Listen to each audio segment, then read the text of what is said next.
What up? What up? What up? What's going on? What's going on? How y'all doing Right. today? Fantastic. Cool, cool, cool. I feel good myself, man. You know what I mean? Uh, just being thoroughly entertained by the news. You know what I'm saying? Because DJ, you, I think you can relate to this. You know, we all I do is watch the news, social media, and all that, and I'm just being entertained by it. You know what I'm saying? I got you. Because you know what?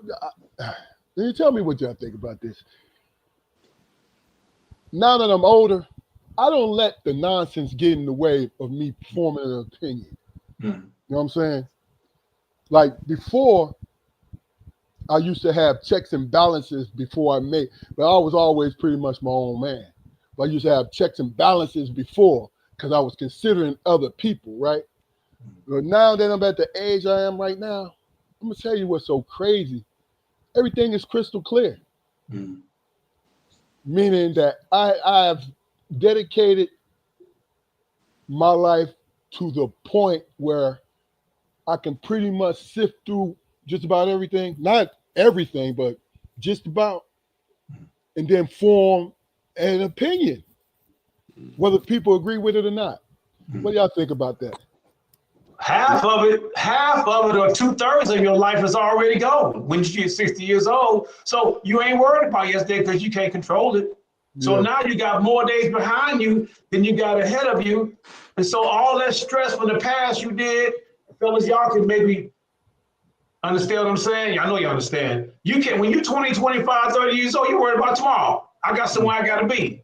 I got to get over here. I got to get with her, get this money, go to job, You get your 60s, 50s, even 60s, 70s, all that's past. Yeah. So you try to hold on to those minutes, hold on to those days as long as you can. So a lot of that stress, if I may say, that's my opinion, is gone. So why not live tomorrow and not worry about yesterday? That's real. In regards to the media, man, I don't know, if during if in my lifetime, man, I was ever solely reliant on the media to gain my worldview perspective. You know what I mean? Newspapers,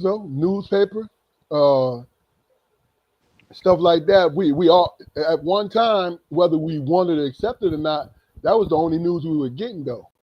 You know what I'm saying? But it all had a taste of propaganda. Yeah, of course. You know, I mean, it's always. I mean, when what was it? Like the crime blotter, the crime blotter in the newspaper used to be the first place people used to look. You know, solely for entertainment. Or the obituary. Yeah. I mean, so.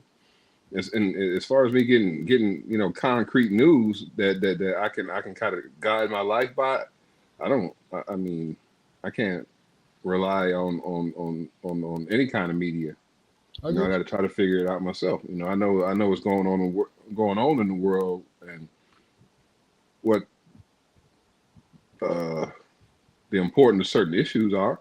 Yeah, I get that from the media.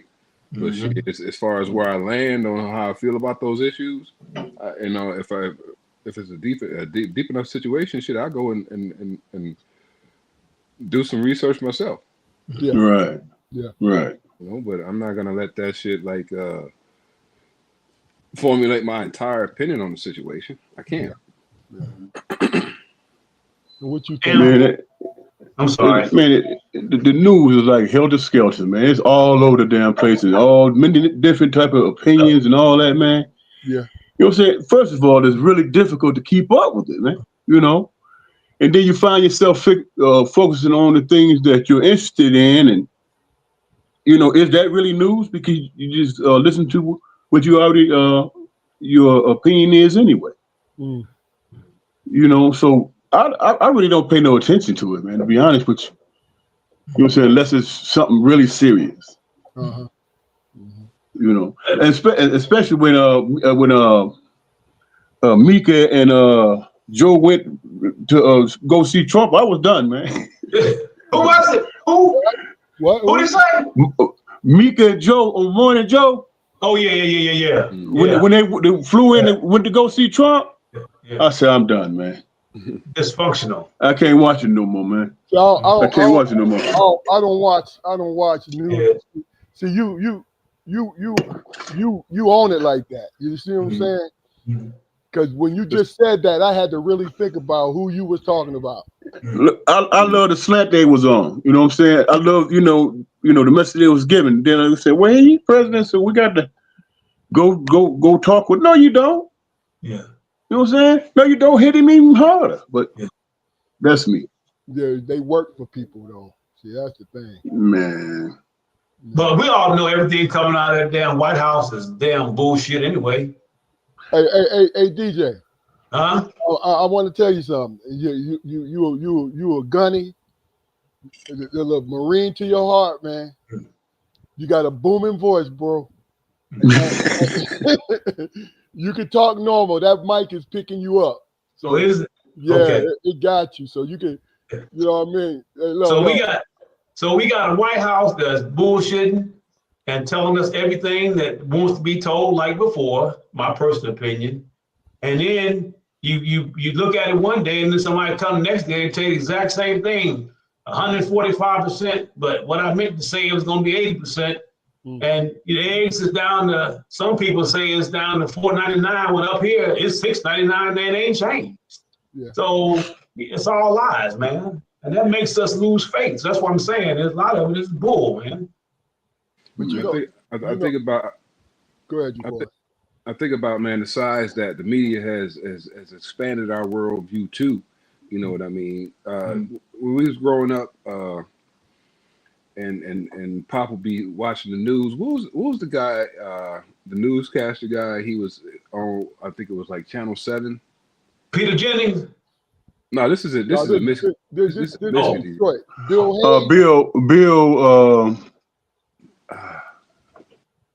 I thought BB. Bill. I know who you're talking about, but go ahead. I cannot call his name, but it was like growing up, I kind of thought that Pop had a personal relationship with that dude because Pop, he hated him.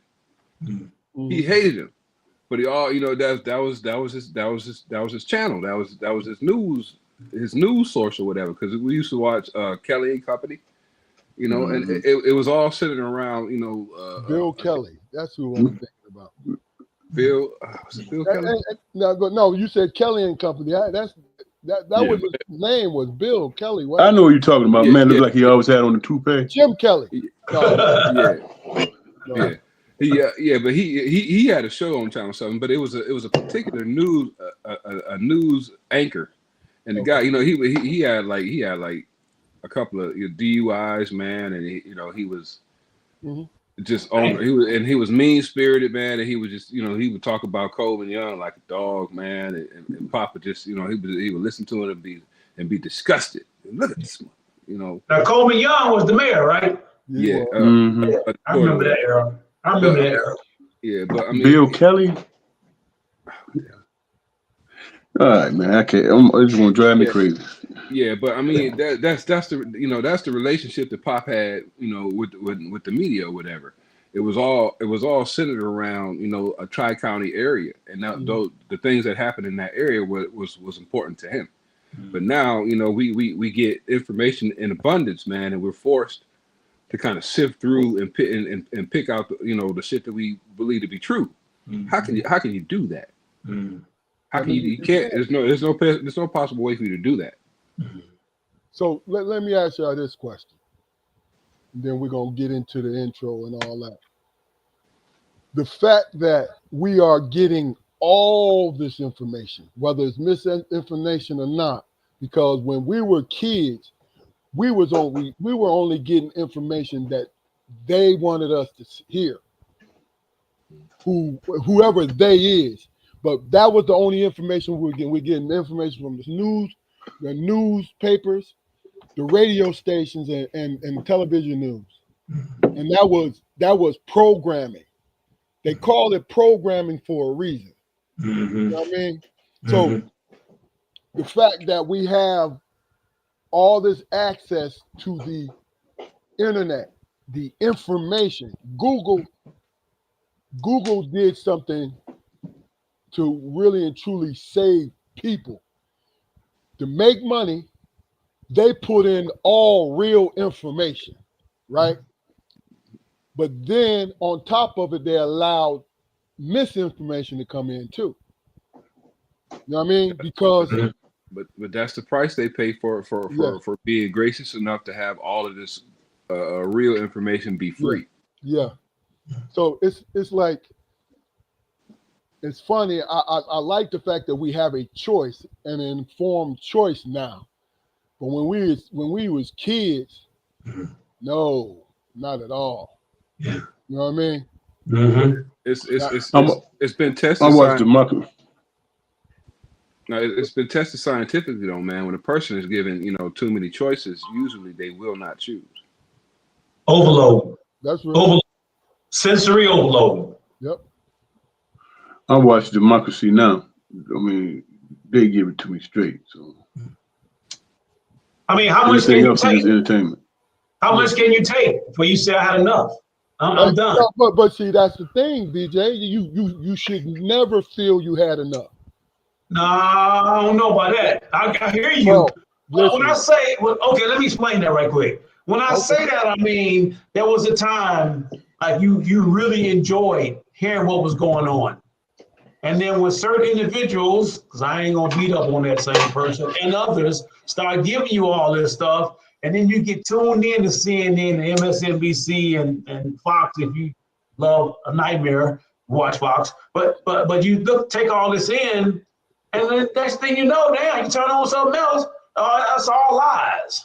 Believe what you want to believe. But why you gonna hook me? Why you gonna hook me and bring me in and then tell me that I ain't got good sense? That I don't know how to handle my business. Come on, man. Right. But DJ, is it fair to say that it's always been that way, but now we are more educated? Yeah, but the news has changed too, Keith. I mean, hell, they put more shit out there. That's all I'm saying. You educated, you got common sense to know that 1 + 1 is 2. You got these jokers out here now telling you, no, it's 3. I swear to Jesus, it's 3. What you supposed to do? No, you're supposed to hold on to your shit. You know what I'm saying? Most times I'm looking, I'm like, is that really trying to pull that, man? That really? Yeah. Me too. I mean, it's like, it's almost insulting to a person's intelligence, man. The way they conduct themselves. Yeah. Absolutely. And in accordance with after you record, then we're gonna go into the intro. All right, but in accordance with today's feel good society, though, I mean, you can pretty much pick your brand as far as news goes, man. I mean, it's a form of news that fit, conservative attitudes, liberal attitudes, mid attitudes, and you can go, with any one of those things and get the same information. You gotta listen. You gotta listen for the baseline thing, and then do your research on that baseline thing. I agree.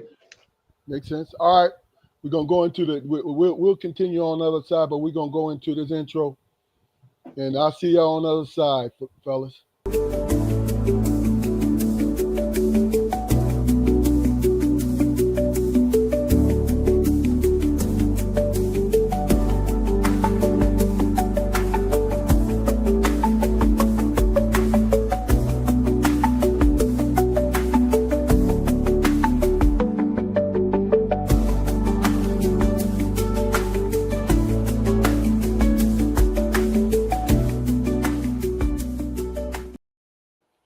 Welcome, everybody, to the Strong Perspective Podcast. I'm one of your hosts, Keith Armstrong, along with our other host, Uncle Spoke, and your boy Damon. DJ in the house.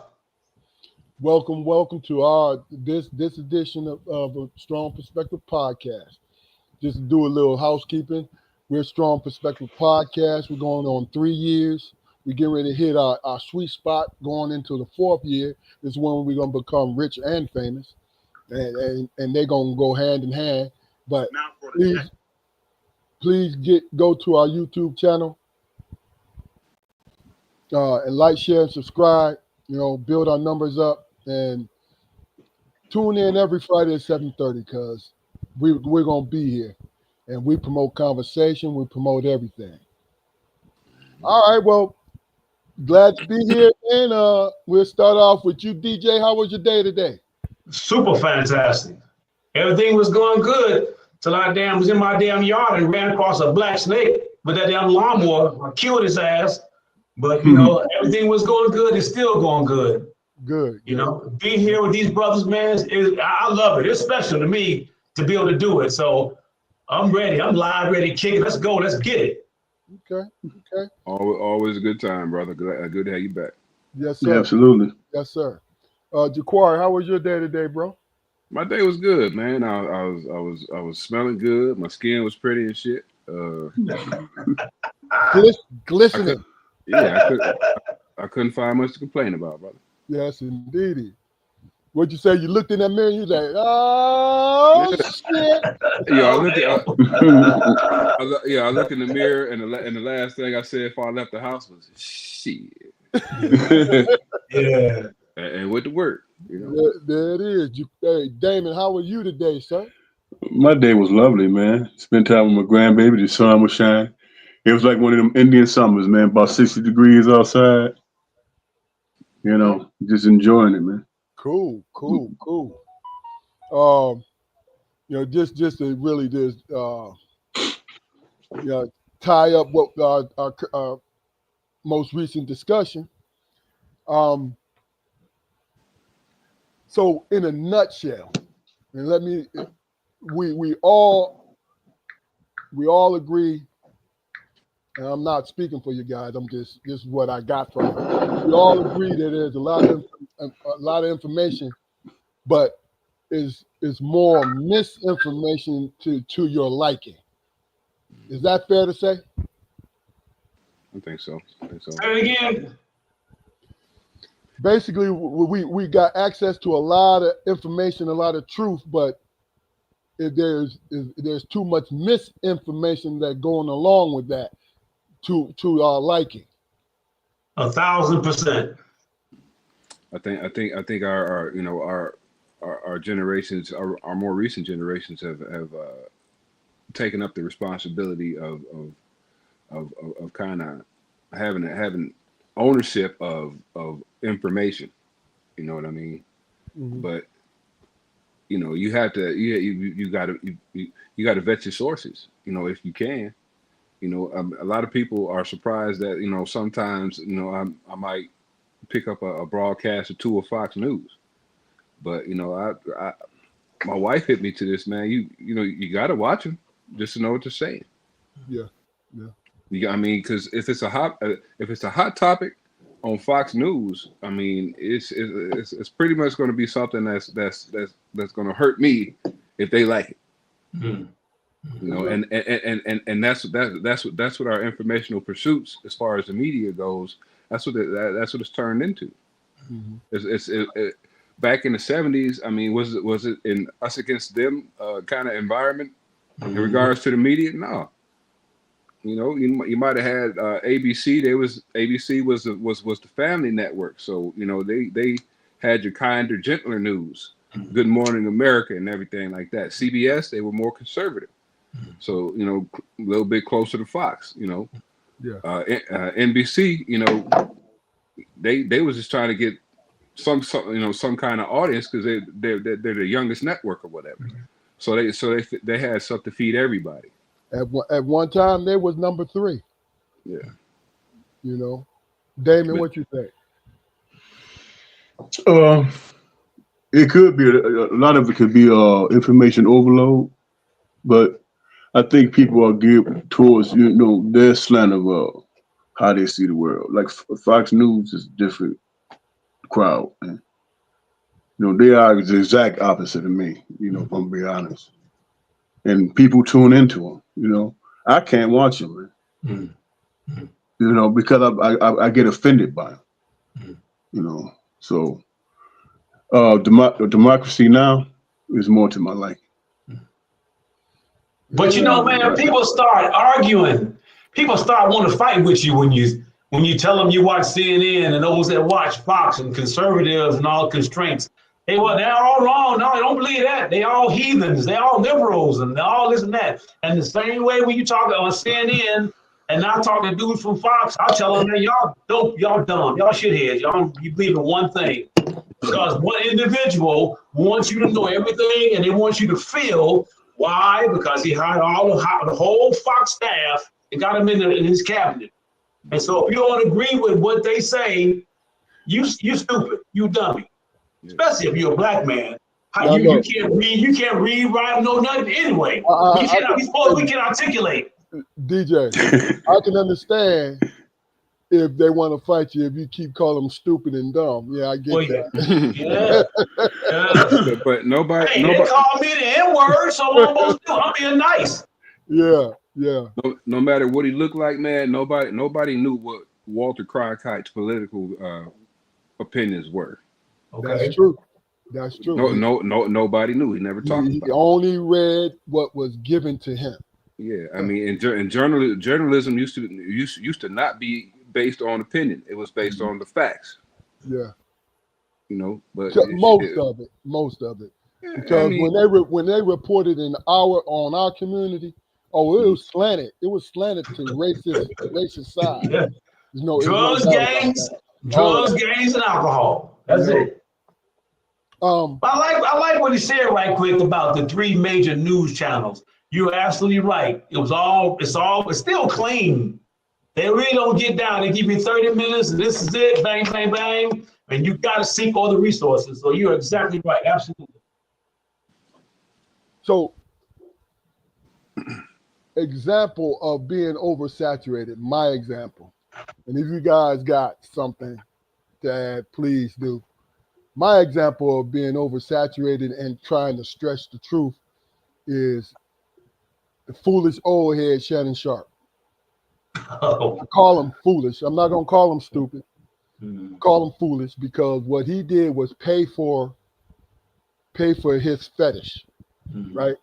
This is my assumption. He paid for his fetish. I'm not defending the dude. What I'm saying to you is, in his private time, he was paying, supposedly, this is what he asserts, he was paying this young lady to do this little choking fetish, right? So, whenever it was reported and it was slanted because of the lawsuit, of course, the wording in the lawsuit, the civil suit, is going to be that this make him into this monster, right? But DJ, you and I, and Keith Barnes, what's up, Keith? We know that in order for that to be completely and totally accurate, what needed to be in place? It's not a trick question. Hey, he got to be found. He got to be found guilty. Yeah, and was he ever formally charged of it? Never. See, there's no proof. That's the trick to it. You feel Absolutely. What I'm saying? That's the trick to it, where it's thrown out there. The lawyers did it, but the people reporting on it did the same thing, because first and foremost, there were no charges filed. He charged himself, though, Keith. He charged himself. Yeah, I get that. He set himself up. Now, what 20-year-old do you know? What 20-year-old that you know ain't gonna take $10,000? And you shaking your nasty rump all over the world. You said, dude, say take 10,000. You said no. And some lawyer come along and say get 10, and say get 50. Oh, 10 million. No, Shannon was going. Y'all mind me interrupting. Shannon said, "I'm gonna give you 10 million, and put your clothes on and go about your business." And then this Busby cat came back and said, "No, give 50 because ESPN was supposed to pay him $100 million contract. She wanted half of it, and now he lost that, and you don't know if he ever gonna get that $100 million because ESPN, you know how they are. Anytime a brother mess up, they do you just like they did Jalen Rose over Monty Karam and that other brother, Michael Irvin. Cut ties with you faster than the fleas on a bloodhound. Here's the thing. Like I said earlier, and then Damon Jacquard, you could give your spin. Like I said earlier, and I did it purposely. not in defense of him, but what he was paying for privately, paying for this. You feel what I'm saying? Correct. He was paying for this. This is this woman's actual job. You feel what I'm saying? So the thing about it is, to throw it up there is to embarrass him. And see, they were dumb because had they waited another day, they would have came closer to that $50 million. But if it was about money in the first place, man, then she would have took the 10. I don't think 10. that. Yeah, I don't. No, now be fair now, Jaquari. He is fair. He's fair. No, hold on. If the man offers you $10 million and you got a greedy lawyer, it's like, hey, if he offering you 10, all we got to do is put some pressure on him to get that other 40. Yeah. But go ahead, Jaquari. I'm sorry to cut you off. Yeah, I get that. I mean, you know, human nature. It's human nature to be greedy. I understand that. But if this was a money play, man, then you know, she'd have took the 10. It was never about the money. Oh, so you think that there's some truth in what she was asserting then? No, I think somebody thought that it was time for Shannon to be humble. I don't want to sound like because that's like the and anytime, you know, a popular African American figure nowadays is wrapped up in anything like that. Everybody says, yeah, well, the shadow people wanted to see him humble or whatever. I mean, but when you see that shit play out, you know, because who I mean, he's being persecuted for you know a business transaction. For fulfilling his fantasy. Had he not felt comfortable enough to send this young lady text messages about those particular situations and not created a paper trail, that it's his word against hers, right? Yeah. Mm-hmm. You know, and she. I'm sorry. Court of popular opinion, though, he lost money. He didn't lose any time. You know what I mean? I mean, but yeah, he lost money, but it's taken his life to position himself to even be in a spot to see that kind of money. Good point. Now, if you want to hobble, if you want to hobble the rest of them, you know, you break the leader. That's what you do. I mean, you know, breaking. I mean, yeah. Willie Lynch. I don't. I mean, I'm trying to stay away from them catchphrases, man. But you know, if you don't think something went on, man, then you're naive. I get that brother got caught up, man. He was playing too damn much, got caught up. You know what I'm saying? And now he being dragged all over the damn place. He paid for a service, man. You know what I'm saying? And he paid for a private service, and the next day he know all his shit is on the road. Oh, it's all over. But don't it feel like we in a 70s exploitation, John? The man got tired of my loud voice, and the man done set me up. Go ahead, Luke. Go ahead, man. I mean, that's about it for me, bro. My man his business got put out in the street, and now everybody on it. Yeah. You know what I'm saying? Everybody on it. I'm not defending it, but yeah, it's crazy. It's crazy. So, okay, let me. I don't want you to get censored by the FCC, but I mean, let's just call it what it is. If you're 20 years old, she probably still don't know a whole lot. I mean, she still knows what she knows, but at 20 years old, she's still young. Okay, so but you're a grown woman. Now, if you're out there shaking it fast and you've been doing it, and then if you get what you get, you get what you get. I blame Shannon Sharp, his old ass. He's 56 years old, the same age Moses is, and out there messing with them. Monique told him to get you a 56-year-old old fat gal that's gonna cook for you and take care of you. He hard-headed, going to get them young strumpets. He know better than that. You didn't see how Shannon turned his nose up when she said "old fat girl." That's right. He was like, "No, Come on, man. No, Monique, no." You know what I mean? But look, I don't want anybody to misunderstand. We're not. You're exactly right. Where he is up there in age, and the fact that she was an OnlyFans model and she advertised that. He didn't make her do it. That was her. That's her business. You know, the text, if it's true, 25,000 a cheek. You feel me? See, Can I say one thing? Yeah, Can I say one thing? And I know for a fact there are some high-profile individuals that I've heard of that have done that, but they made the girls sign, or boys, whatever you into, sign NDAs, non-disclosure agreements, so that you can't get nothing, you can't reveal anything. If you do that, you do that. But if you don't, and you ain't paying attention, then you're gonna pay out your pocket. I get it. I feel bad because I said this, me and Jaquar, we talked about this last week. I feel for the simple fact that this man really and truly had a hell of a, after he left Skip, because Skip was cool, right? But after he left Skip and started developing his podcast and all this stuff, and the Shea Room or whatever, I'm not gonna call it the club Shea. Yeah. Shea Room, man. You know, that's some old ultra masculine shit. You know, forgive me, Cat. I just couldn't do it. But that rise, that meteoric rise, and Cat Williams gave him that boost. And that's Cat where he got caught off. That's where he got caught off, right there.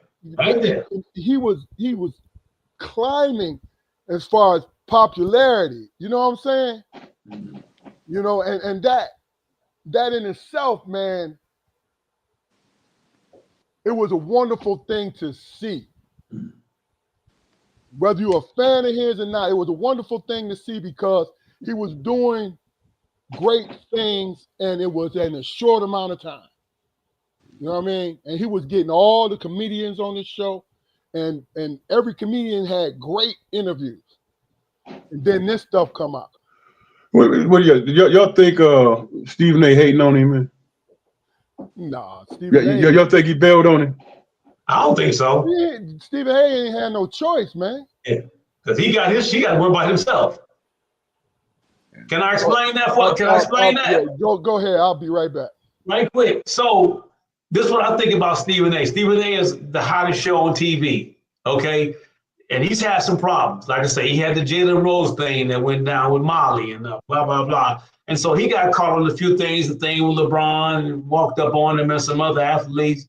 But Stephen A. smart now. He's street smart. He been on the block a little bit. So he knows how to get through stuff. So he knows I have to distance myself because you can't make a mistake like that. You can't get caught. And Stephen A. and Shannon Sharp, same age, man. They both 56 years old. Mm-hmm. You got to know that when you get to a certain epicenter or a certain growth, that they're going to come for you. So what do? You look around the corner, right? You look around the corner and say, oh, shoot, that car coming 80 miles an hour. I can't cross that street, even though that light been yellow a long time. Let me stay my ass right over here. And he had that deal, if I'm not wrong, he had that deal with Ocho Cinco, the Sports Show at Night podcast, right? Mm-hmm. The sports thing that Shannon had with Ocho. So he had everything, man. I mean, Nightcap. Nightcap. Yeah. That's it. Correct. And plus, oh, go ahead. I'm sorry. What I was gonna say is, I think the move that Stephen A. made, was the right move because Stephen A. recruited him, man. You know what I'm saying? And that network is gonna do everything they can, if things go south, to try to rub some of that on Stephen A. too. Mm-hmm. He had to distance himself from that, man. Like you said, he brought him on. He brought him on, right? I hope Shannon. I hope he land on his feet, man. But boy, they treacherous with that shit, man. Yeah.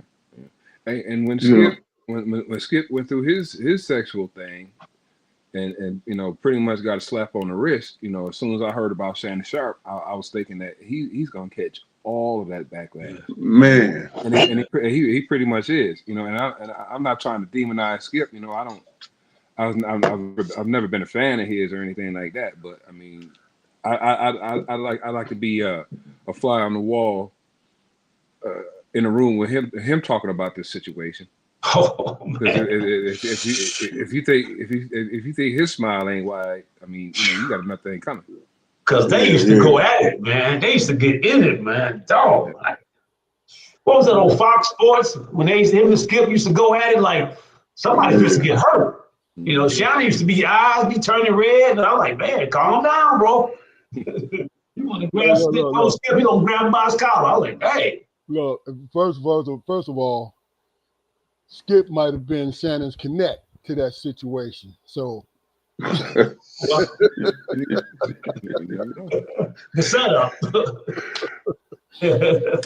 Just like Michael Jordan and Charles Barkley got Tiger Woods in trouble. Yo, we just hanging out, but here's our connect. No, but let me ask y'all a question. Go ahead and finish, but I'm gonna pull something up that I want you guys' response. All right. And remember this also. Stephen A. just signed a 5-year, $100 million ride too. So he ain't trying to mess his money up at all either. Yeah. With ESPN. Yeah.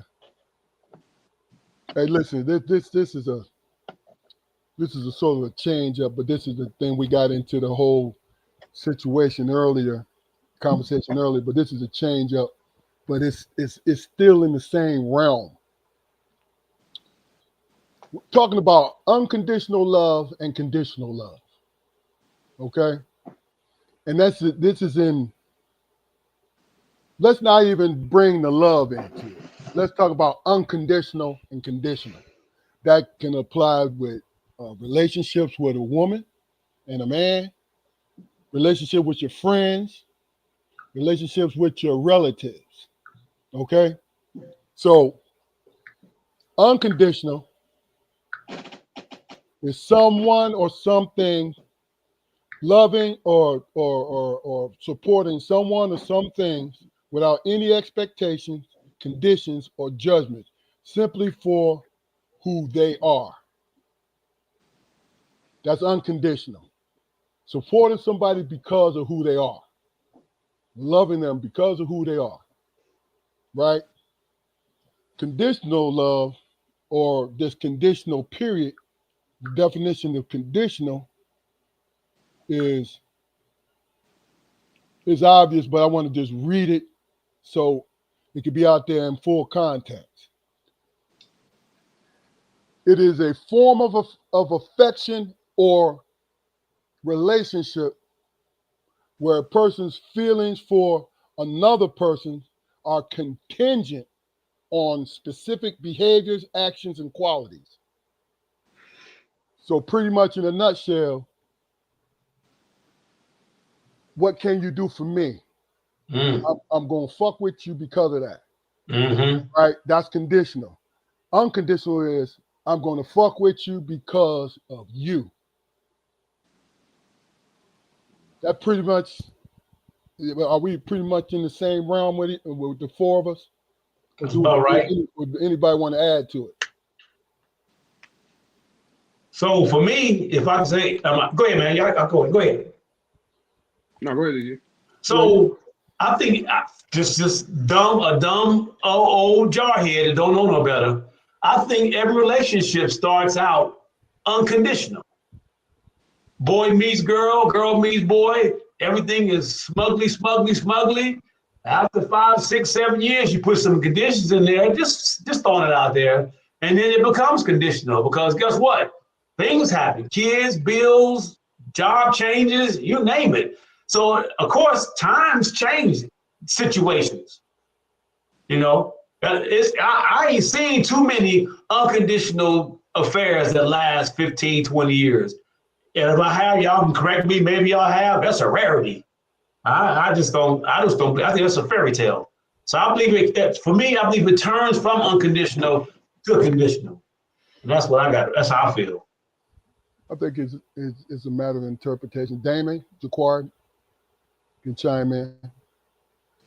I think the entire venture is set up from the onset to be unconditional. It's in the words of the ceremony, through sickness and health, rich or poor, however the marriage, the words in the marriage ceremony go.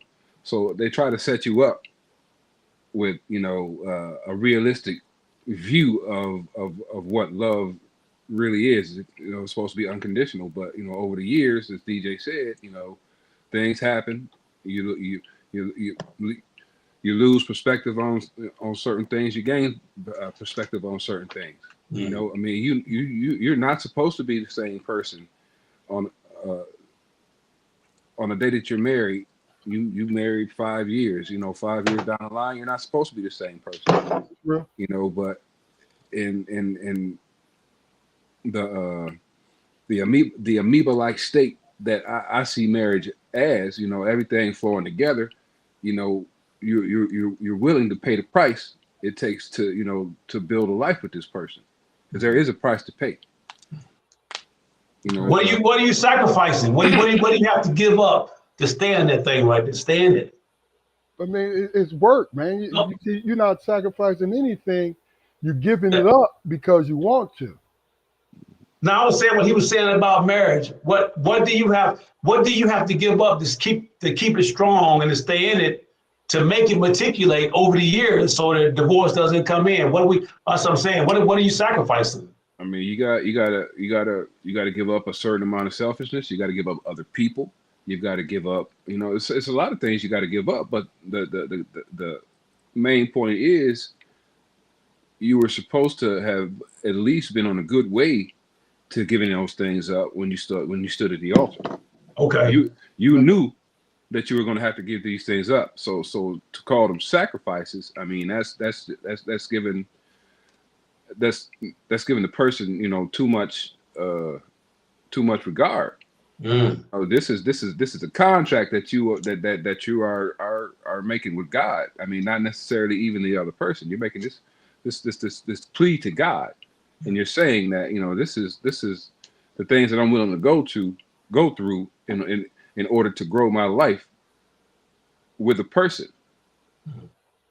Gotcha. And I believe that the person I'm standing next to is the right person. Okay, Damon. Unconditional is that's a good notion, man. And it sounds good, whatever, but it's conditional, man, because you are expected to be treated a certain way, man. You know what I'm saying? You're not gonna be unconditional towards somebody that's mistreating you. You know what I'm saying? Or not giving without reciprocation is my point. So isn't that conditioning? I mean, having a condition. I'm not going to be mistreated. I expect reciprocation in the relationship. But but you speaking from an extreme too. I want you to speak from the healthier side of it too, though, Damon, because you're talking about mistreatment. Of course, that's a easy thing if you have your right mind. But what about the other side of it? When it's healthy, unconditional and conditional, does that apply? When it's healthy. When it's healthy, that relationship is healthy. Do you bring in unconditional love into that? Do you bring in just conditional love? No, you bring your whole self in, your whole capacity of loving somebody. Absolutely. Okay. Well, Keith, you turning it around exactly what Spoke said. You flip-flopped it. You know what I'm saying? You just flip-flopped. First of all, this is what I'm trying to explain to you. Your view of it and Jaquari's and Damon's view of it is a personal view. Okay. This is why I asked what our opinion of unconditional and conditional, because it goes person by person. Okay. But I think the mistake that we make is society throws it into a box, and you cannot, once you go outside that box, now it seems unhealthy. Okay. To go either way, I'm talking about. You know what I'm saying? So to keep it healthy, to keep that situation healthy, and to keep from having the problems, are you saying that you got to stay in your belief that you got to stay a certain way the whole way through because things are going to change? Does it make you a stronger or weaker person or what? See, this is what I'm saying to you. It's what kind of person you are, is how you believe your situation is. You know what I mean? Because this is why I said they put it in a box. We should be this way, right? Generalizing. Okay. And this is why everybody seems to have a problem if you have a selfish person in your life. Everybody has a problem with it. And everybody feel a certain way because it's not in that box. And really and truly, marriage, relationships is give and take, man. It's a mutual understanding. I'm gonna give my best to you, and you give your best to me. You know what I'm saying? Whether it works out or not, DJ. Okay. Whether it works out or not, it's that effort that keeps hope alive. So that's cool. So let me ask this question to three married men. Is it healthy for a man to be submissive in his marriage? Is there a time for it, or should he always harness that and just go with it and say, I'm in charge, to earn that respect? I'll answer that, and then I want you guys to answer it.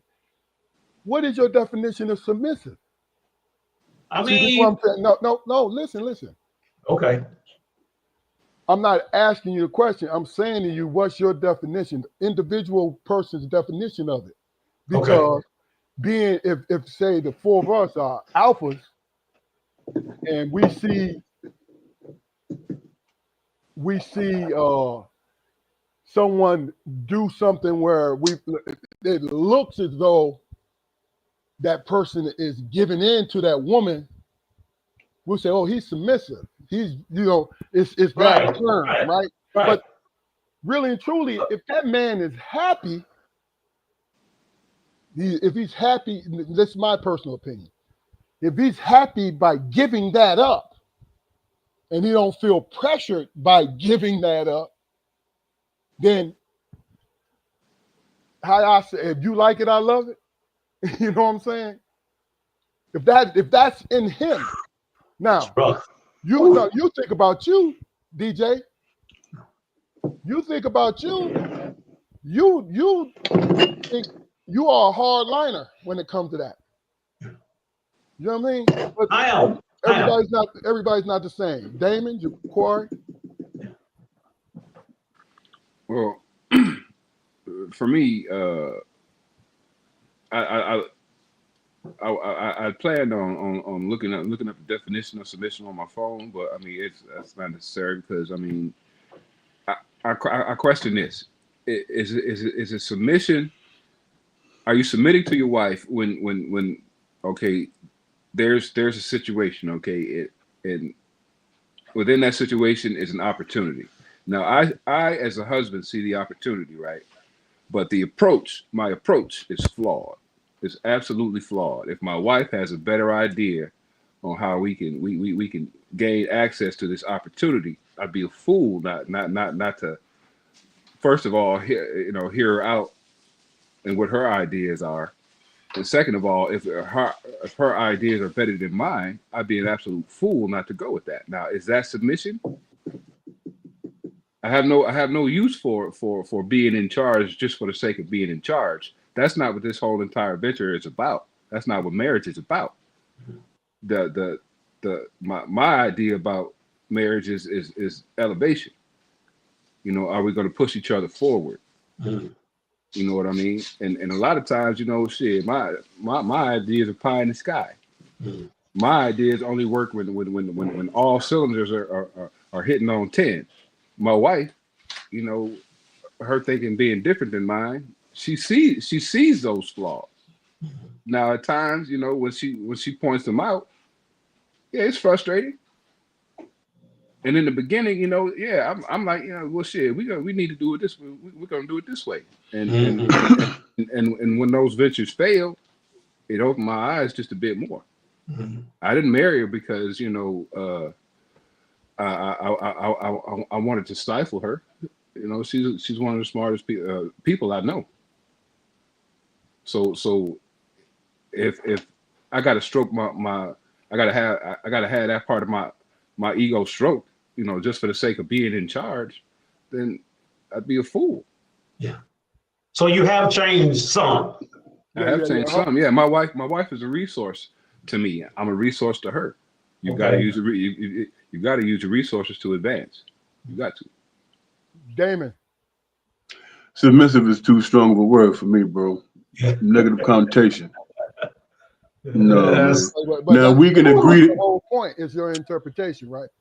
We can agree to disagree. We can pick straws. I don't care, but the submissive is bowing down, without a fight, going along with the program. You know what I'm saying? I don't see me and my wife's relationship like that, on any level. So submissive, it doesn't even compute for me, man. It's just understanding, and like Jacoy was explaining, she might be right. So let's go that way. That's not me giving up or being submissive. Yeah. That's making a smart move. You know what I'm saying? Yeah. I mean, and look, and that's my point, because we branched off into submissive because you brought it up, DJ. But see, here's the thing. Here's the thing, and I want you to answer this. Is submissive, do you think being submissive gets in the way of the marriage, or it gets in the way of you being who you are?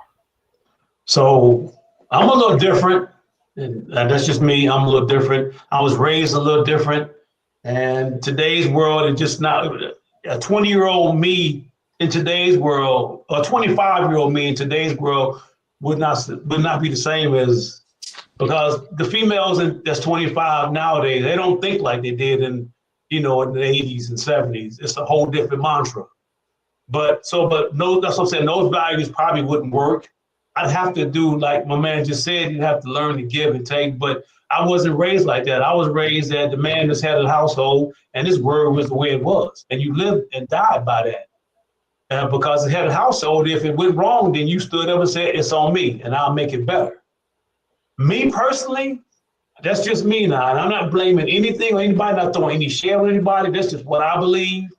I believe that I can't follow a woman unless I can follow an alpha female to the point where she's got ideas and we're going to make it better. But you can't walk up to me and say, hey, we want to get a car tomorrow.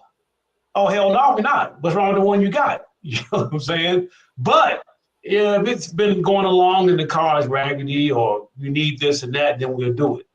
You know what I'm saying? It's like some relationships are like, they got 4 or 5 accounts. Because I don't trust her in my account and I don't trust him in mine. To me, it's one account in the house. There's honesty. You live by that. You go by it. You get what you need. You check each other. And that's the way it is. But for me, no, I cannot be led by a female. It's just not going to happen.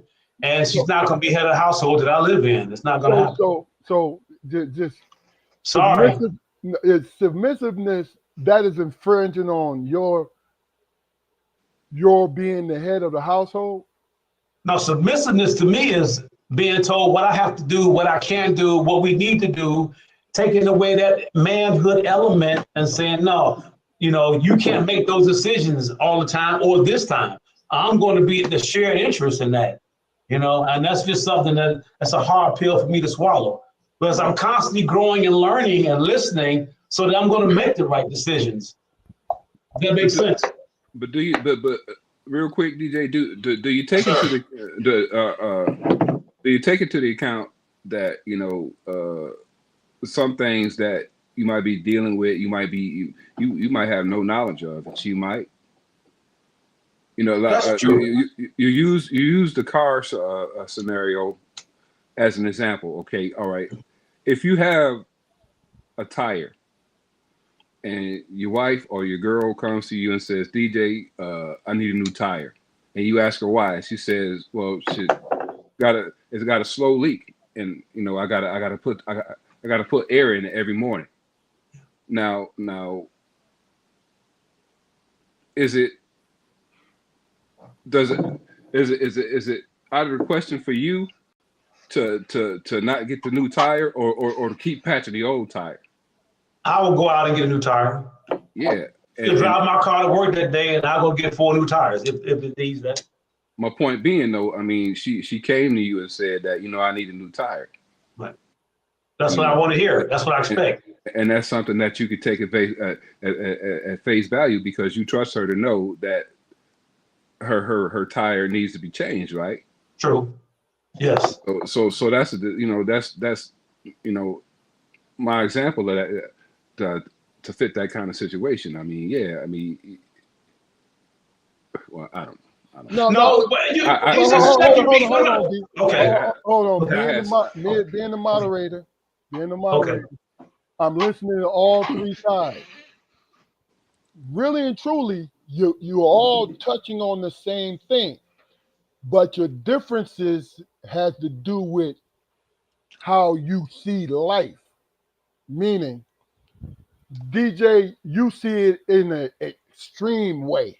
You see what I'm saying? You did. Look, we've been friends for a long time. You extreme. Yes, traditional. He more traditional. Yeah. Traditional. No, it's not traditional. It's not traditional.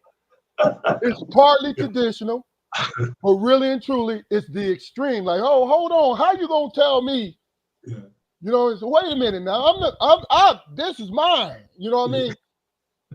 But then when you talk it out, you say, oh, okay.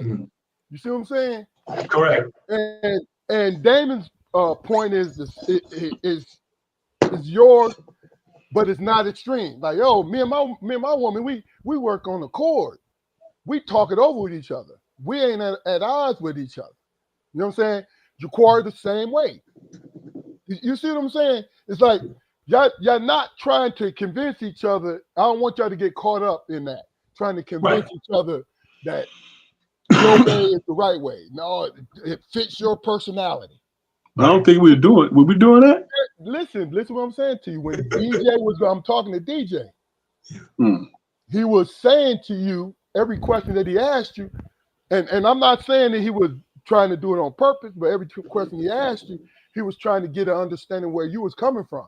I'm saying, in my opinion, is because you have 3 different personalities. True. You see what I'm saying? That's all. Because like I said, I don't think, like the 3 of you said things that I agree with. You understand what I'm saying? But the only difference is I might approach him differently because of my personality. Right. You know, because am I being fair when I say that all 4 of us lead our households? Am I being fair with that? Be fair. You know, and that's all I'm saying. You know, because look, this is a nice, healthy conversation, and I love the way that you guys are really and truly giving great opinions. You feel what I'm saying? Keith, the lifelong bachelor, has something to say. I want to read this. How is it an issue being submissive to a man that is the protector, the provider for life, and there's no problem with being submissive to work at work and other public venues when others are in charge? So basically what I'm saying is you're not submissive at home, ladies, but you submissive at the job. Boom. And men too. Goes the same way. Yeah. That's a great point, DJ, because guys will do it too. They will give their woman hell at home, right? No, I'm not doing that, this, that, and other, but then, you know, your work wife or your female supervisor, I got you. Oh yeah, I'm on top of it. You feel what I'm saying? Now this is all extreme stuff, but y'all know what do y'all think about that? I mean, yeah, there's some truth to it. There's some things that ring true about it. Yeah, I mean, in a work situation, you know, either way, I mean, well, I don't know. That's muddy, man. That's real muddy, man. You can't. It's Yeah. muddy as hell, ain't it? Yeah, I don't see why y'all even bring this some kind of nonsense. Goddamn, It's real. It's real. I'm not in goddamn, this. Hey, Can look, be let's deadly. not Might be be there. deadly. Man, yeah. Your wife Yo. tell you, hey, look, your wife tell you, you give me all this hell at home. We take your ass to work, she be riding your ass. So what you coming home with that bullshit for? You know, It's been situations where, you know, my wife had met coworkers or whatever, and they you know they singing praises, Jack, singing praises, and she, you know, she got the side eye on, and I'm like, you know, kicking her under the table like, God damn it, don't you fuck my thing up. Don't you touch this. you can't touch this. But yeah, I think man, great responses though, for real. Marcus, Keith, Malika, we appreciate what you're talking about. People else in the chat, you know, give us your opinion about it. You know what I mean? This is in the same vein, and we'll start with. I'll start this one off, right? When it comes to our relation, well, I gotta wait for Damon to come back. No, I'll give him the nutshell. But DJ, it's funny. It's funny how, you know, we always have to have an explanation on how we want to move. It always has to do with the individuals, period. Let me read what Marcus says. Relationships today are different from the 90s, let alone the 70s. Demographics show women are the highest educated per percentage. Now, higher education doesn't mean wiser or capable. A master's degree is great, but does not mean you know anything about plumbing. Today's relationships are more give and take. Everyone wants to be seen as an equal. Traditional gender roles are not as prevalent as they once were. Some people are offended if you tell them the right answer, but because you told them, some people get offended because look, this sounds personal. Some people get offended if you tell them the right answer, but because you told them, there's a problem. I'm gonna throw my own personal thing in there, Marcus. You didn't say there's a problem, but I say there's a problem. You know what I'm saying? I love my wife to death, and everybody on here know my wife. And she's probably, people say she's one of the nicest people in the world. But let me say something to her about something, and if I say I'm going to get ready to go, I'm getting ready to go to the store. I don't like the way you said that. You don't hear the tone of your voice, Keith. You know what I'm saying? And that's the thing about it is. How did you feel about that though? Over time, did it even matter or just words? When I was younger, I was like, what do you mean? Explain that to me. You know what I'm saying? But then, see, sometimes, DJ, you have to understand that you are a teacher sometimes in your relationships. My wife is a very intelligent person, and she's very giving. So she needs that nurturing. Okay. So she pays attention to the tone of when I say things, right? I'm going to keep saying them the same way, but when she says, "Hey, why you say no like that?" Right? I'm not going to get irritated. I'm going to say, "Well, I don't have a problem.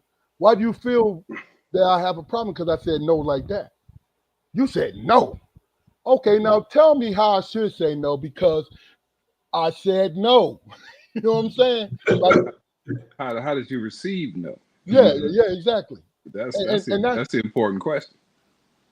Sometimes you are the teacher and you are the student, right? And the third is you are both learning together.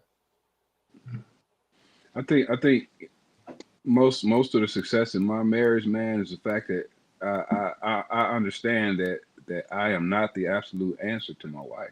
I'm not, and I don't have her. I don't have any expectation for her to believe that I'm the end all be all. You know what I say is the end all be all or whatever to say. But you know my issues come in when you know what I say ain't even considered. Because a lot of times I perceive, this is my perception. I'll say something, and I provide a problem to a solution, and it's pretty much yeah, okay, well we'll table that for right now, and when we come back to touch on that issue again, the exact same solution that I presented in the first place is the one we're going with. The caveat is she didn't hear from me, So that tells me, in this particular situation that she didn't trust me with it. Now, do I take that personal, or do I step that the department up so she can trust me? So with that being said, can alpha male and a alpha female, can they coexist? Just throwing it out there. Or does somebody got to say, you know what, even though I'm an alpha, I got to take, because some people just won't.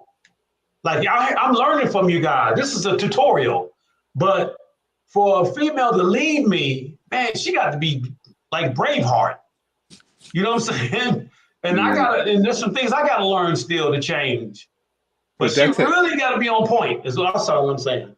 That takes us back to the beginning question, though. I mean, conditions. Do you want Braveheart leading you into a physical battle? Yeah, you probably do.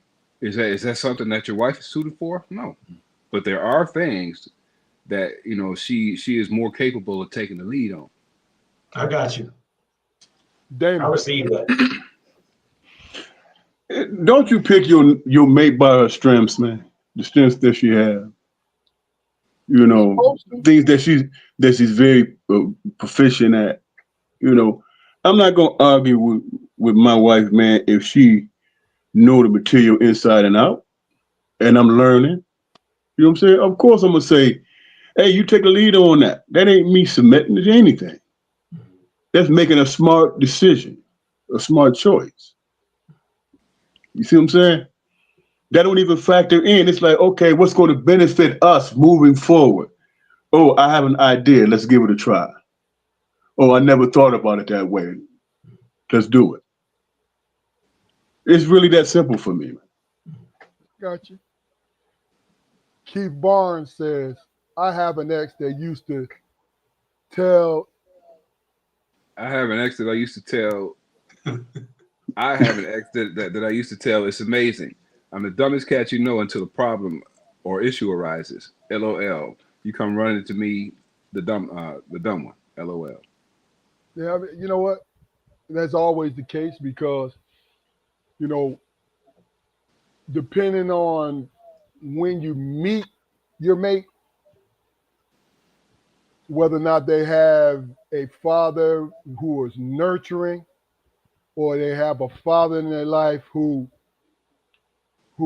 pretty much taught her how to be independent, is how they listen to you. You see what I'm saying? So when you give people, men and women, a certain amount of power, and they have not matured into that power, they become closed off to the people that's close to them. This is what I see. The people that's closer to them, they get closed off to their opinion because in their mind, they feel like they are in the forefront of the decision making. Mm-hmm. This is male and female now. You know what I'm saying? Instead of understanding, it's all about your choices. Damon said, don't you pick your wife or your mate by their strengths. I'm paraphrasing, but that's pretty much what I got from what he said. You know what I'm saying? So that's pretty much it. You know, it's funny where if you don't have enough to understand that you need to be humbled to move forward, that's the only time I use humble as a positive joint. I've never liked the word humble when it comes from the outside, because when you're humbled from the outside, you're making that person that's calling you humble, making them more comfortable with themselves and your relationship with them. That's what I've always felt. But within a relationship, y'all let me know what y'all think. Within the relationship, you are the head of your household, but your mate is also your partner. I'm talking about from a man's point of view. Your mate is also your partner. So a psychologist told me this. This is gonna blow your mind. This, when I heard this, I was like, damn. A psychologist one time told me, he said, the same earth signs can't be together. Like two Tauruses, which are just strong, stubborn, bullheaded people. I'm sorry. Hold on. Okay. You told me a psychologist told you this about earth signs. Yeah. All right, go ahead, man. You know what I'm saying? Just then, you know, and so yeah. So is that, how does that play into it? Like if you ask somebody, like a strong-minded person, strong-willed individual that's got their mind made up, can they be with another strong-willed person? It's a and at what time? Hold on, Keith. And at what time or what in a relationship should you find it out so that you don't get yourself trapped off or in trouble? So you got to worry about this unconditional stuff because it ain't gonna work. Real quick, how mature is a strong-minded person? You know what I'm saying? You just talking about what's the maturity level of these people, man? Because you are immature if you're gonna go in and you know this person the same way you are, and you know you ain't gonna bend. How mature is that? You know when y'all can't be together 5 minutes without arguing with each other. Okay. But DJ, yes, sir. Talk to me. Even from the way, you know, from the games we play as children, man. I mean, men are taught to I don't want to say submit, but work with the hierarchy. 1000%. You know, we learn cooperative games. It's real. You can't necessarily say that about, you know, girls growing up. You can't win or lose a game of house. You can't do it. But even when you got two dudes, man, there's boxers on the football team, basketball team. One is gonna still be the alpha, and it can be 5 alphas on the basketball team playing on the court. Somebody got to be the damn captain, though. Somebody. Even that, the concept of being the concept of a man being an alpha cannot exist. Alphas in nature are not alphas all the time. Wow. Okay, I didn't look at it like that. Alpha wolves, wolves that people see as the alpha in the pack of wolves are not alphas all the time. And the alphas do not run at the front of the pack. You will not find an alpha wolf in the front of a wolf pack. The alpha wolf is in the back, making sure that everybody stays together and safe. That's where the alphas are.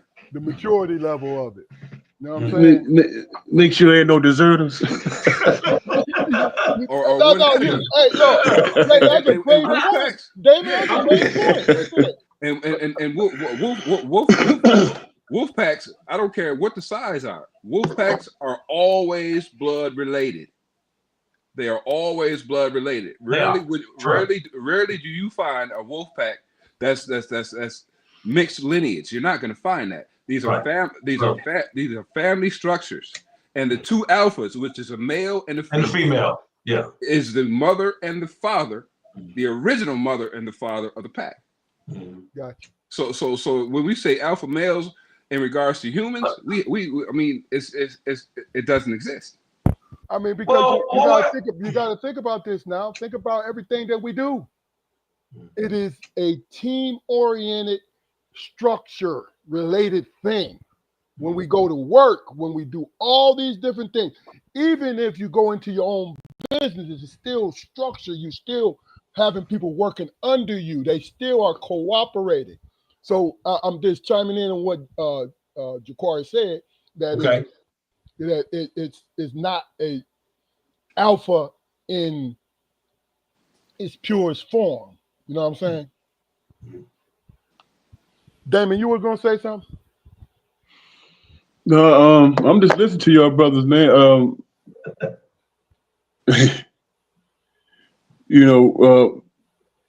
Towards what Jaquari was talking about when it comes to alpha, you can say that because you are the provider and protector and all that. But like I said earlier, are you being submissive to the alpha female? You see what I'm saying? Keep it together. It's the glue. You're not going to be dominant the whole way through. You know what I'm saying? It'll burn you out. But I mean, that's just a personal opinion, man. You know, and I've been wrong enough to know that I'm not always right. You might be trying to stop him fighting dude, and your woman in the background talking about kick his ass. Kick his ass. You're a sissy. You can't who the alpha then? And that happens more often than not. If you look at nature, man, you know the lionesses do all the hunting, right? Exactly. And the man and the male lion basically sleeps all day. Yeah. But his job is to protect the pride. Now, is he protecting? Is he protecting? Is he protecting the pride all day? No, he's not. You trying to get yourself out of jam, and your woman back there egging that shit off. Don't you turn around. But the same token, when that lion hears a roar a mile away from another male, that's his job to go there and meet that challenge. Yeah. Or get ousted. Get ousted. Yeah. You know. Yeah, but that's not happening every day. Is what I'm saying. That's true. When he needs to use his specialization, then that's when he's in charge. Unconditionally. That's when unconditional come in. All right. Well, let me ask you this next topic. Let me read the whole thing. When it comes to our relationships with our partners, who is the most important person in that relationship, in your opinion? Do men think the relationship is about them and their needs, or do women think the relationship is solely about her needs and wants? Well, for me, it's not based on need at all, because in the beginning, I went about things and I made her more important than me. But over the years, you know, after feeling like, you know, I wasn't being heard or you know, certain needs weren't being met or whatever, I decided, you know, to prioritize myself. I mean, and there's nothing wrong with that. That's not a selfish venture when you prioritize yourself in any relationship. Okay. You know, because if you're not straight, then you can't make sure the other person is straight, especially in regards to comfort. Yeah. So I'm not going to be living a certain way, and my wife not be living up to that certain way. I got to make sure I'm good. Okay. Damon, who do you think, men or women, who do you think, in your opinion, is the most important part of the relationship?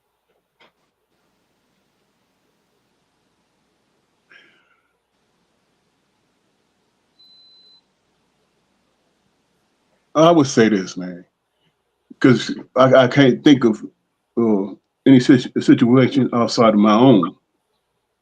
And I've been with mine 40 years, bro. You know what I'm saying? It's about her. You know, it's about her because I've been with her, you know, and imagining not being with her is a difficult concept for me. So it is, yes, it's about her. Okay. DJ. I think it's about me.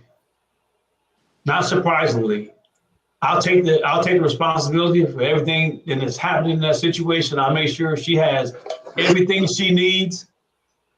Period. You know, That's what I'm talking about. everything is going to be, you know, taken care of as best I can. There should be no needs or wants. I'm gonna handle that. But as far as, you know, taking the helm and running with it and being responsible, it's gonna be all on me as the head of household. Now, is my significant my equal? Absolutely. But in case y'all haven't missed this, I know y'all probably haven't, but there's a little nugget I've thrown out there, and a lot of people probably can really attest to this. Y'all probably know this. It takes a strong woman for me. It just does. She's got to be an alpha type female, you know, for me, because it feeds me and it keeps me going at my ultimate peak.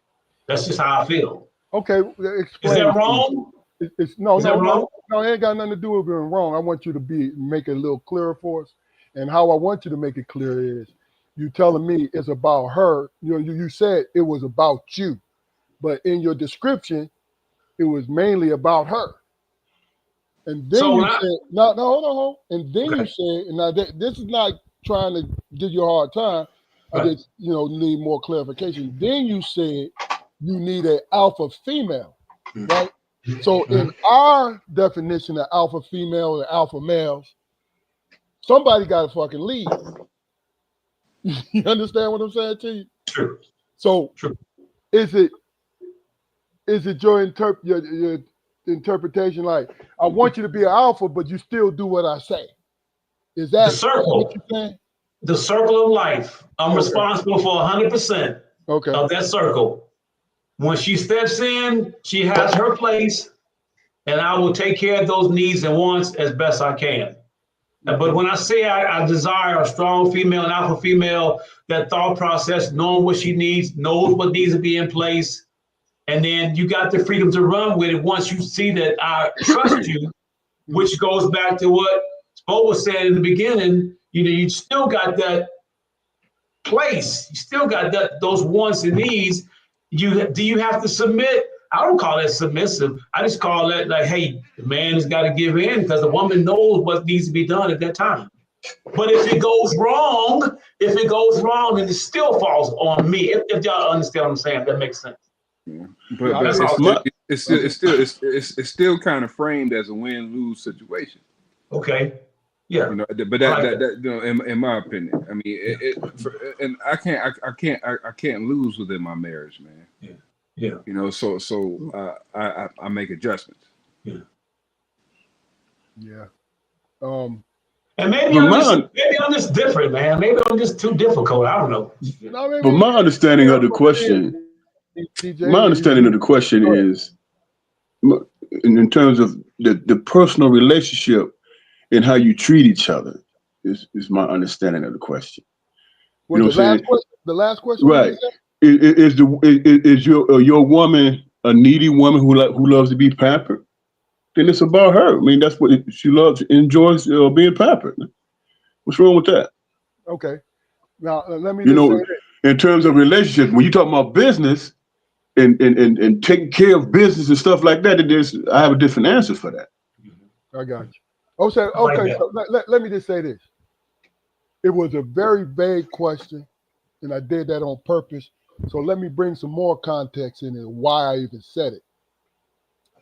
Because I read something in which it said that make or break relationships, and this is somebody's opinion, in make or break relationships, when the woman feels that she is the focal point and the most important person in the relationship struggles, unless the man sees. But when it came to the man, if he sees himself as the most important person in the relationship, like it's about me, period. It's about what I give you. It's about what you give me. Same thing with the woman. It's about what I give you and what you give me. The person said that's going to be rocky too. Mm-hmm. So, and that's why I was asking your guys' opinion. Do you think the man is more important, or do you think the woman is more important? And you guys answered how y'all felt. But I brought in some more context because, like I said, the statement that I read was vague. And I did that on purpose. You see what I'm saying? Yeah, my answer was, like it was, yeah, I'm important, but for specific reasons. My mental man, just being in the space where I feel like I'm not really participating in the situation and being directed. That's like, to me, that's submission right there. When you offer no opinion, when you just automatically hop on the status quo, when especially when you are an intelligent person and you can work things out, then you're just being lazy. If that's how you choose to conduct yourself. But if you're a person who if you're a man who don't mind pointing the finger and placing the blame, then that's the box you're in. But as you said, DJ, at the end of the day, it doesn't matter, what the decision is. As a husband, as the head of my household, I'm prepared to stand, the consequences of whatever decision is made. That's right. And I don't necessarily want my wife to be in that line of fire all the time. Gotcha. I like that.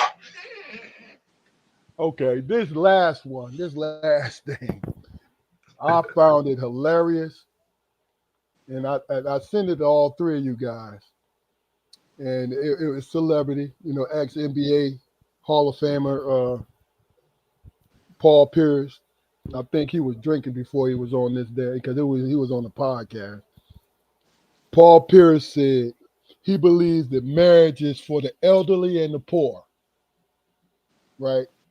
That's a hell of a statement just to start off. He says that because he feels people, he says this because he feels that people, when they're young, they only get married because of the sex. And then he says, it really has no advantages for men to be married. Anybody got an opinion about that? He full of shit. I mean, his whole, and if I'm not mistaken, Paul Pierce was married and had 3 kids. So I don't know what age group and all that, but he's in his 50s now, late 40s, 50s. I just feel like, marriage is a beautiful thing if it's working. Uh-huh. And like we just talked about, it's substantially, it depends, it's what space you're in. And you hopefully from the beginning, you realize that person is going to be in charge. Let that person, whether it's he or she that's running with it, let them do their thing, play your role, and then hopefully it works out. I mean, will it? Who knows?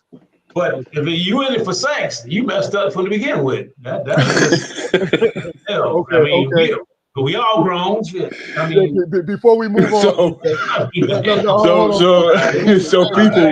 don't judge me.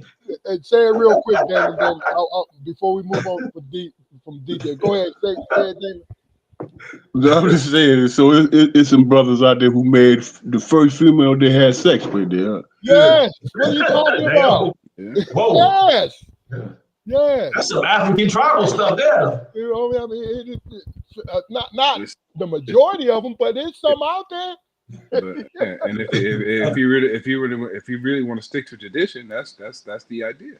Yeah. 10 cows and 10 bulls or something, Hey, DJ, before we move on for you, the first part of that sentence, he said the reason why the elderly get married, why he feels marriage is for the elderly, because they get married to somebody who's going to take care of them, and they take care of each other, right? He said it's for the poor is because also to take care of each other, but they don't have enough money to be able to exist on their own. So what do you think about that? What do you think about that real quick? Go ahead. I mean, elderly people, I mean, or whatever your age you're in, they do get married for the closeness of it all. They damn sure ain't getting married for the sex, because but we're in the age of the blue diamond, man. I'm just saying now, you throw it out there. So I think, me personally, I think elderly people, and it depends on what you say elderly is, in the 50s, 60s, or 70s, or older, they get married for the loneliness of it. And then if they find the right one, because they've been through some things, so they really have matured into that cycle of life where they know, okay, this is the forever after, because we both gonna give and take. That definitely is unconditional. That one does. And as far as people getting married for sex, conditionally speaking, I want it on Friday or Monday, and then that's it. No, poor. Poor, yeah, poor or young. I put them in the same box. Because if you're poor, you ain't got nothing. She ain't gonna stay with you long anyway. I mean, let's just call it. I mean, there's no fantasy there. You going home and you got a insurmountable amount of bills facing you. And last thing you're gonna do is want to have sex. So that's a lie from the pits of hell. So yeah, he don't know what he's talking about altogether. Damon, what was you gonna say, brother? He comes off as pompous as hell, man. Mm-hmm. Mm-hmm. I agree. That's why he come out. Come on, dude. Really? That's why people get married. Okay.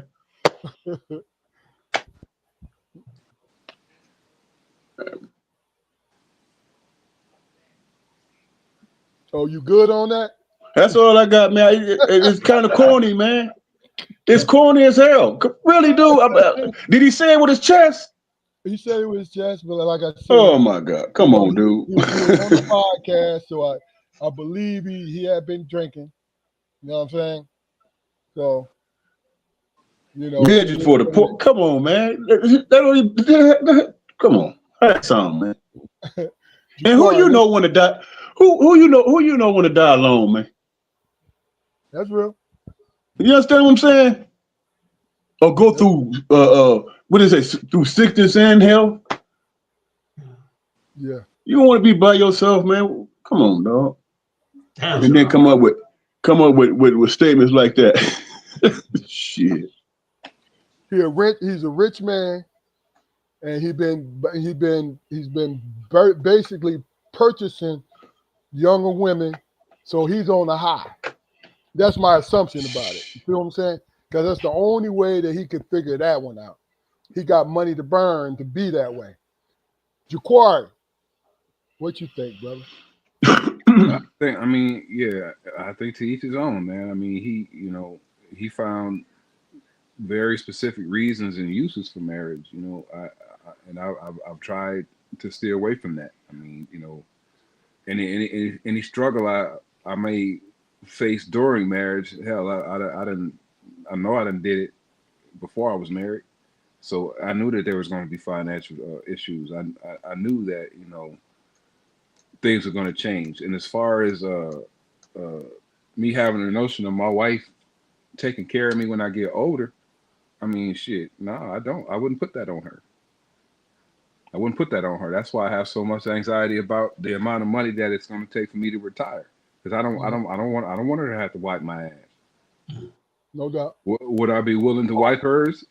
Yeah, I probably have. Whoa! Hold on a minute. Now you threw me. Oh, you put me in a box. I'm totally confused. Yeah, I'm totally confused on that one, because isn't the whole theme of married for life is in sickness and health, that you got to wipe each other one day? Or am I wrong? Am I wrong? No, you're absolutely right. I'm missing something. But I'm saying, I'm willing to, to stand on that. But through grace and through the love I have for my wife, I wouldn't ask her to do that for me. Okay. Do I have any doubt that she would? I have no doubt. I have no doubt whatsoever. I understand. I got you. I just need you to break that down for me because I'm an old jawhead. That went around me like that. So I was like, damn. I understand, but I That's mean, cool. we was raised us three DJ to give more than we received. Okay. That's just what it is. Yeah, you're able to live a fuller life, especially when you give willingly. Whether or not you mistakenly give, you're still giving it willingly. You know what I'm saying? It is what it is. My opinion on it is, and this is what has struck me, is the fact that he was speaking out of pain, the alcohol. I'm assuming he drinking. I don't know if he's drinking or not, but that alcohol had him come out and say, look at me. I'm in my 50s. I'm living my best life. He had to recently just get divorced because you said he wasn't married. You feel what I'm saying? Mm-hmm. So 3 kids. What he's doing, I see him speaking now. And if he was on this podcast, he would definitely disagree vehemently, but he's speaking out of pain. Mm-hmm. Sounds like he's speaking out of pain because there's no way that he's trying. He don't revert to a second childhood because first and foremost, he was an NBA player. You know what I'm saying? And I'm not saying all of them would had women in different towns and stuff like that. No, that ain't what I'm saying. I'm saying to you, he could have a woman in every town if he wanted to. So he was living that kind of life. So there's something else, and this is my assumption, my investigative assumption. There's something else that got in the way of his marriage, infidelity or whatever. You feel what I'm saying? And now he is, because you gotta think about every podcast. Paul Pierce is a smart dude, sports wise, real intelligent, great taste, all this shit, right? But he's drunk on a lot of them. The one he's on there with KG. Yeah. He's drunk. Oh, they get wild. They wild. Them two together. But here's the thing. That's on Showtime. So I understand why they get wild. They want them to get that way, right? Yeah. But Right. Paul get to the point where he is overdid it, and KG got to reel him in. Yeah. You know what I'm saying? And that just started happening recently. Now that's just so what would you say to him quickly, if you could, to Paul Pierce on that whole thing right there? What would you say to him just in a quick analogy? You asking me? Yes. That's just your opinion. Because if we was personal friends, I would say, man, listen, first of all, I would use the information I had about him. Now, if he's always been that guy, I was like, yeah, you always be on that, Paul. You know what I'm saying? You always on that. And then I'll leave it alone. Okay. But if you was trying to direct it towards me and I was married, right? Then I would basically say, it depends on what time of day in and what mood I'm in. Because I'm going to keep it a buck. If he said that and I was there and I was in one of them kind of combative moves, I'd say, man, that sounds crazy, man. I need you to explain that. That's all I would do. But see, because when he was asked to explain it, he was tripping over his words. And he was and this was a young lady who was interviewing him, was with him there. And he was tripping on the words with her. So basically what he was doing, he was trying to big dog it. You know what I mean? I'm this, I'm that, I'm so-and-so. You feel what I'm saying? Right. And really, truly, to me, it was just out of pain. That's all. But that's my opinion. I don't know this dude from a can of paint. So, all right. Last question of the day. Then we're gonna wrap this up. And I don't want you guys to get too descriptive. But if you were the age of 25, from what you've seen, at age 25 and you were single, how would you address your dating life? Wow. So today, you was 25 today. I'm not talking about 60, 59, 62. You know what I'm saying? I'm not talking about that. You know what I'm saying? I'm gonna keep it simple. The 25-year-old females, the age from 22 to 27 in today's world, man, you gotta kind of dominate them a little bit because they'll walk all over you to a point where would you be comfortable? Because you can't. I mean, for me, I ain't submitting. I ain't gonna become submissive, and I'm not gonna give you unconditional until you prove to me that she's worth it, and that takes a little bit of time. But if she shows me, hey, I got this. This is what I'm bringing to the party. This is how my work ethic, and this is what we do, and blah, blah, blah, blah. And I see how you live and see what your thought process, see how you are around your family, your coworkers, if it's that far, and then how you ultimately treat me, then we can kick it. Because I'm not one of them that run from women to women. I can't have 3 girlfriends because that's too much energy. I'm giving too much. Because one thing, I'm 20, even at 25, I was a workaholic. So I believe in one woman, one man. That's what I'm saying. I'm not just talking a game. I'm about living that game. One man, one woman. Respect what I'm doing, and I respect what you want and what you bring in.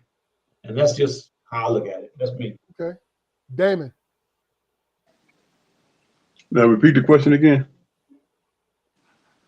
25. You're 25 in this day and age.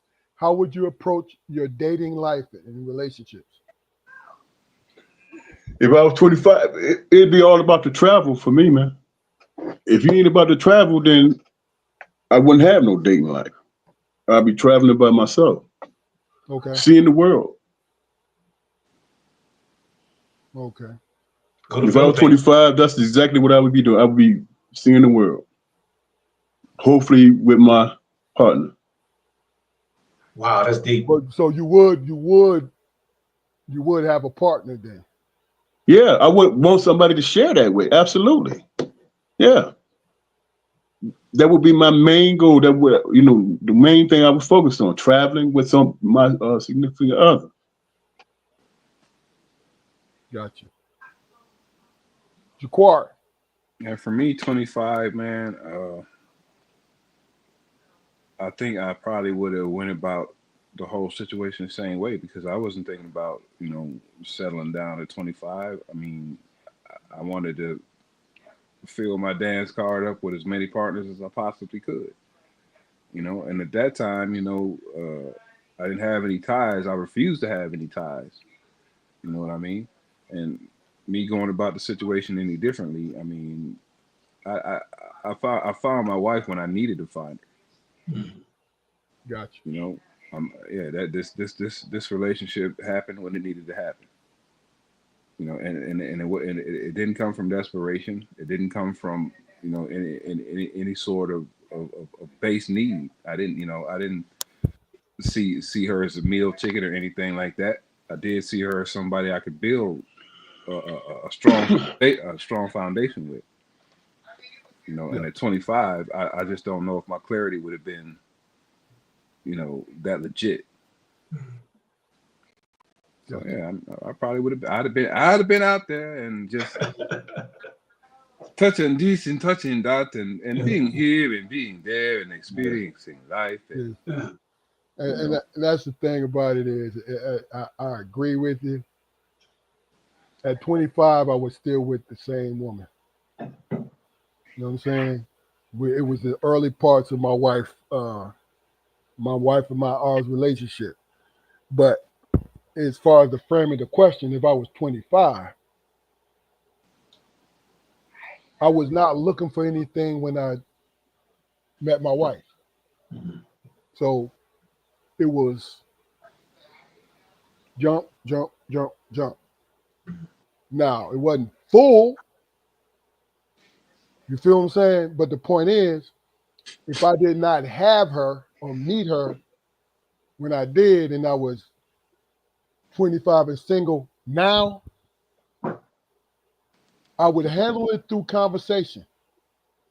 Because if I run into somebody, they want to talk about building, but if they ask me what I have, I don't want them.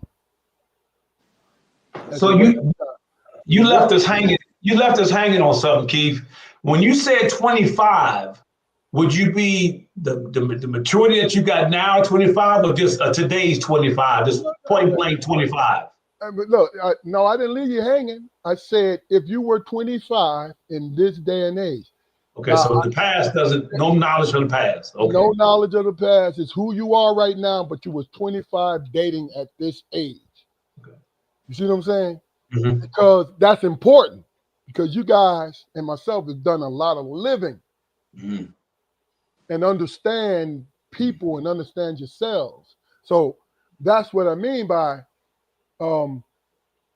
if I were to pay attention to social media, I would think Black women are materialistic and only judge you by how much you make. And being mature and understanding, I know that's not true. That's just the entertainment that we see on our computers. Now we'll find some women that'll feed into that. You feel what I'm saying? But there's also women who are willing to understand the kind of people. Now they don't want no bums. You know what I'm saying? They don't want you living off of them and all this, right? But the point is, I would spend my time dating, right, and evaluating. Because if I run into a woman that's nice looking, where she's talking about not what we can build together, but what I can give her so she can stay, fuck her. Simple as that. I'm not talking about because she's materialistic. No, you have not given yourself a chance to know who I was. I gotta put in a damn, like a lawyer, I gotta put in a retainer to keep your services. Fuck, what the fuck do I want? A damn resume. Yeah, but you having the foresight to realize that kind of gives you a lot of freedom. I get that. That's my point though. That I know it's valuable because like I said, with the insight that we have now, we understand through living that when somebody, I don't care how fine you are, our carnal side is on it. Like, oh, she's fine, she's my type. But then when you say, oh, well, hey, you want me to talk to? See, they be, they be on panels. Mm-hmm. And if you got a woman who spends so much time on them panels, like, brokey, you this, you that. Oh man, you just got a regular job. You don't need to be fucking with them. Right. Because they're not gonna give you a legitimate chance, period. And if you got money, they still not gonna give you a legitimate chance because they don't know who the fuck you are. They just know your person. And that's the same way for men too now. But this is not just women. Yeah, that's one of the lessons that drinking liquor teach you. Okay, liquor. I mean, we all had a shot of liquor and it made us feel good, but we knew it wasn't good for us. Correct. So at some point in time, we all kind of figured out what our tolerance was. Mm-hmm. And after we get to that point, on a good night, we remain rational enough to pull back. Gotcha. And when you're dealing with a materialistic woman, you got to have that same discernment, or else you're gonna get burned up. And there's nothing wrong with wanting things, man. But when you say materialistic, that's extreme. Yeah, but when you see somebody pile up a load of wood and they standing there with a book of matches trying to light a match, right? You know a fire gonna happen. Yeah. but these it's totally up to you whether you continue to walk towards it. Yeah. I mean, it's or get burned up. Yeah, it's tough. Up. It's tough if our young ladies have a steady diet of entertainment, because that's what that is. That is, and men who's bashing women on these podcasts, they ain't nothing but hurt brothers. Them brothers is hurt. by a woman.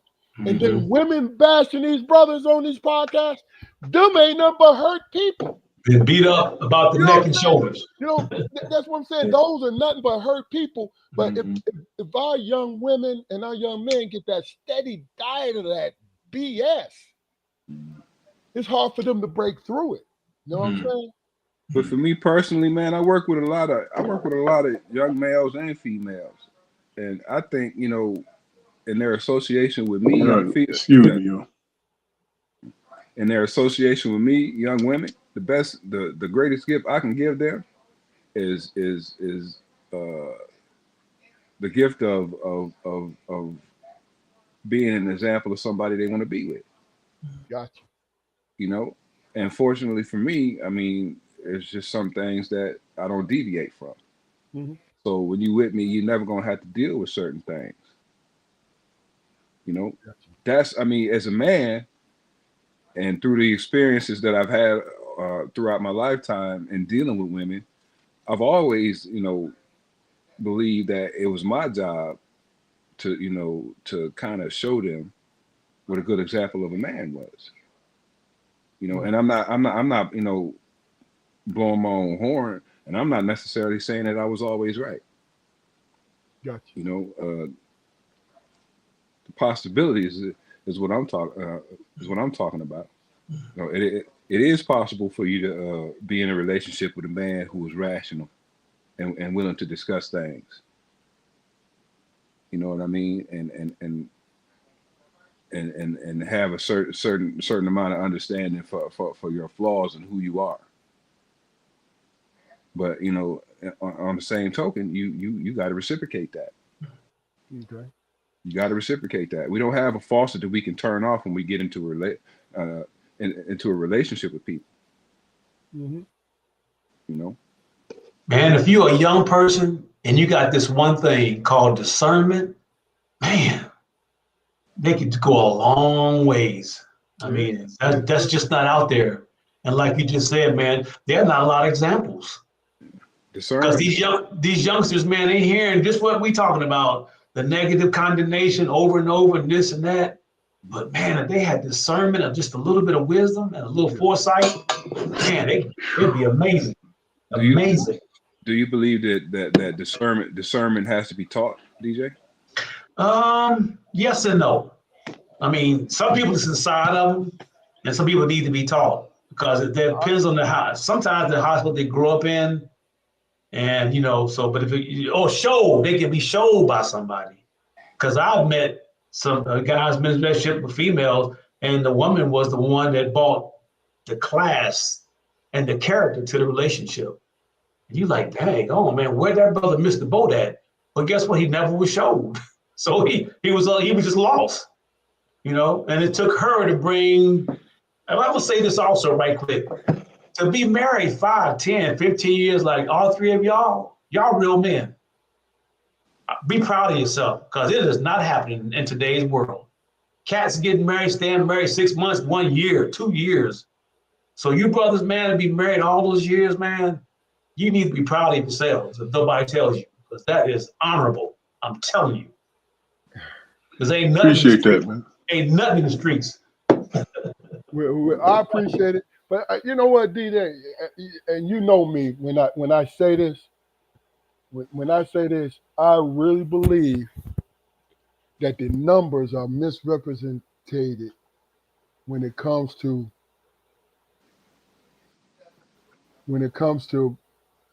what's really out here. You know what I mean? Because the four of us got our own picture window. It might be a little wider than most, right? But it's still that picture window that we see every day and the people we interact with. So depending on who you interact with, that forms your opinion about what may or may not be the whole spectrum of the world. See, I'll tell you, if y'all ever listen to me, I'll say that's my opinion because I only see a certain amount. Whether or not I've seen a lot, that's one thing, but still, it still pales in comparison to what's really out there. You feel what I'm saying? So that's my opinion on it. So let me ask you this real quick. This not women. This not your partners. But what is, when it comes to friendship, what is, real quick, what is one thing that your closest friend can do that'll end the friendship? And Lying. Okay. Lying. Okay. Period. I'm done. No, not the obvious infidelity, none, you know what I'm saying? Lying. I'm talking about your friendship with them. It's a good answer, DJ. What is it? What is the thing that you like, yo, I'm not fucking with him no more? For me, it's lying. I can't trust you. Okay. Because nothing else is going to come past that. Once you get past that, it's like, damn, everything that he or she says is I got to check it. Okay. So what are we doing? So for me, it's lying. Damon, real quick, what do you think? Disrespecting the relationship. You know what I'm saying? Another good point.